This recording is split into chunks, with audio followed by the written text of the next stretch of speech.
5. So since we're already on the topic of basketball, we can transition into some more basketball.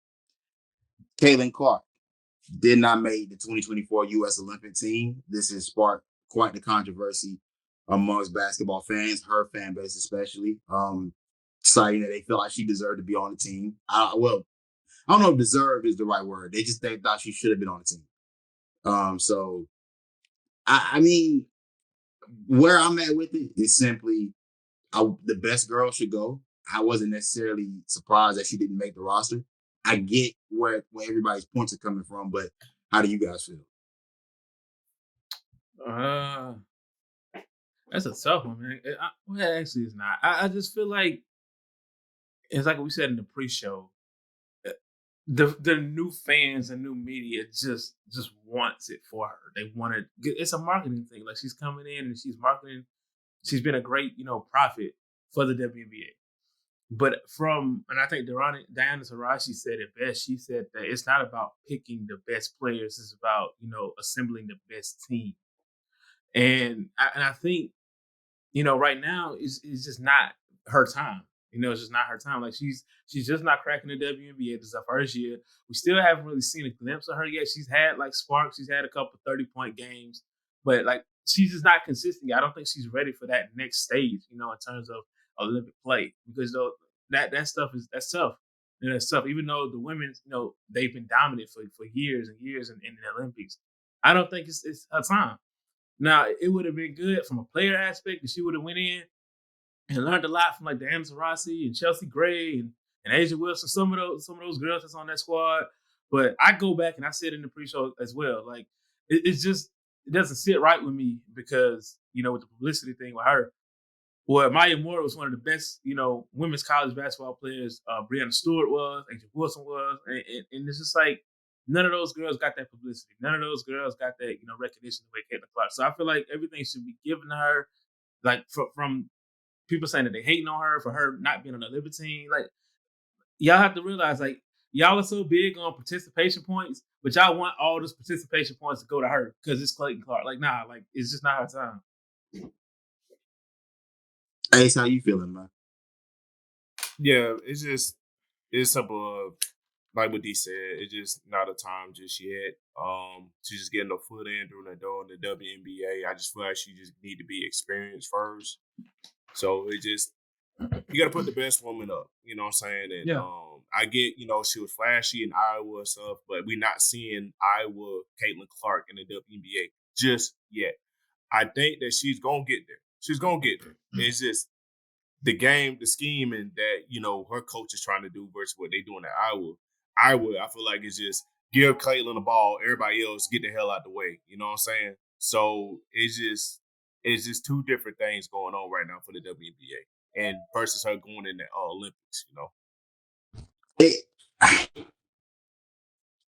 so here's where I'm at with it, right? So I understand the side of people that are saying, "Hey, if you're trying to market your game and push this game forward, then why not have Caitlin Clark on the roster?" And that makes total sense because right now she is the biggest draw in the WNBA. I mean, even to your point, D, about all the great players that have come before, nobody's moved the needle like this in terms of just sheer eyes and sheer amount of eyes that watch on a nightly basis on TV, and the amount of people that come out to games. Because Indiana right now, they're having. I mean, we know what they're doing numbers wise in terms of their games. So I understand it from that perspective. But I looked at the roster. And I'm like, well, who are you taking off? Because the guards are Jewel Lloyd, Sabrina Ionesco, Kelsey Plum, and Chelsea Gray. Mm-hmm. So I'm like, all right. So which four of those guards are you saying you take off? I was like, in the argument I've seen is that nobody believes that she's better than any of the girls that are currently on the roster. They just feel like she needs to be there. I'm like, that's and like you said, in due time, in due time with that, and it'll all come. But I mean, like I said in the pre-show, that the NBA, the WNBA, and women's basketball in general, they're gonna have to make a decision about how they're gonna move their brand going forward. Because I do think we're getting to the point where, all right, the popularity, like the eyes are here. How do we start to tailor the game towards who we think the next star is going to be, or do we leave it the same and just trust what we've done to this point and let that continue to grow at a natural organic pace. But you can press the button right now if you want to and go all in on Caitlin Clark being the face and being the one, but it's gonna come at a price. Yeah, I feel like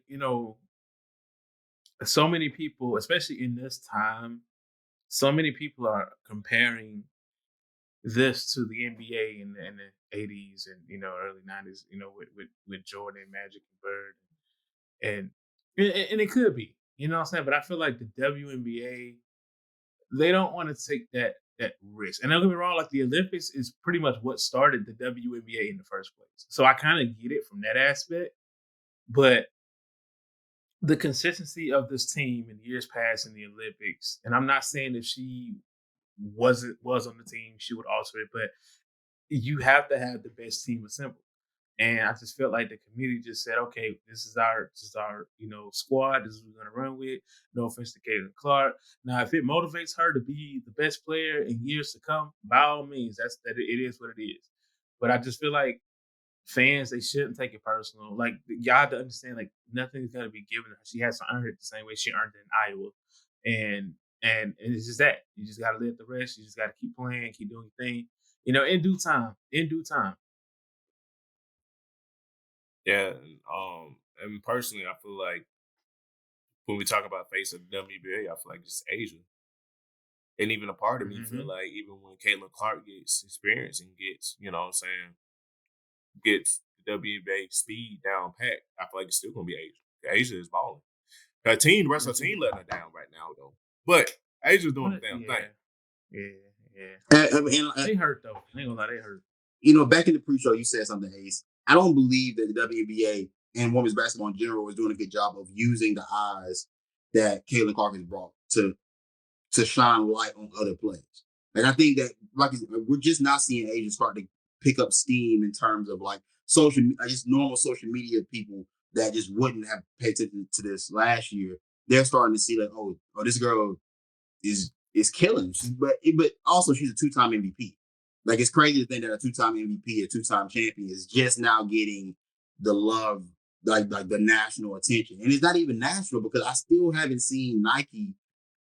As much as Mm-hmm. Nike tried to make us feel like we were tripping and that they were giving her a shoe all along, it definitely didn't happen until everybody pressed the issue after Caitlin Clark's deal got announced. And I still think that the WNBA, all the big brands are still a step behind in where this needs to go. Like, hey, you can get ahead of this, and we clearly see there's a player that's by far the best in the league.